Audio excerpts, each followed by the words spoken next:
ফেরাউনের নির্মম অত্যাচারে বিবি আসিয়ার বেহেশতে গমনের বিস্ময়কর ঘটনা।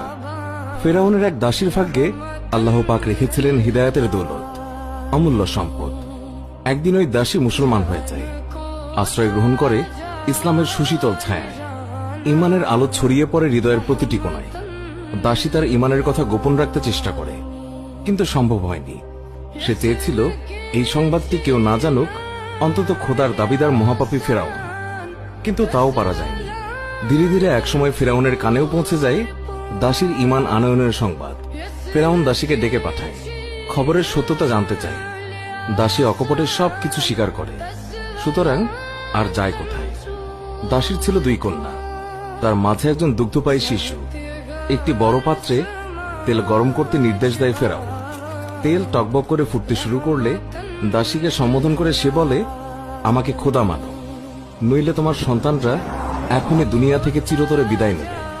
তাদেরকে আমি এই ফুটন্ত তেলে ডুবিয়ে মারব, নির্মমভাবে হত্যা করব, তারপর তোমাকেও মারব। সুতরাং ভেবে দেখো, মুসার খোদাকে খোদা মানবে নাকি আমাকে? ফেরাউনের কথায় দাসীর ইমান বিদ্যুতের ন্যায় জ্বলে ওঠে, ঝড়ের ন্যায় বেগবান হয়। সে অবিচল কণ্ঠে বলে, আরে মিথ্যে খোদা, আমার তো মাত্র 2টি মেয়ে। যদি আমার আরো কয়েকজন মেয়ে থাকতো, তাদেরকেও আমি খোদার রাহে বিসর্জন দিতাম, উৎসর্গ করতাম। তবুও তোমার মতো নাফরমানের আনুগত্য কখনোই স্বীকার করতাম না।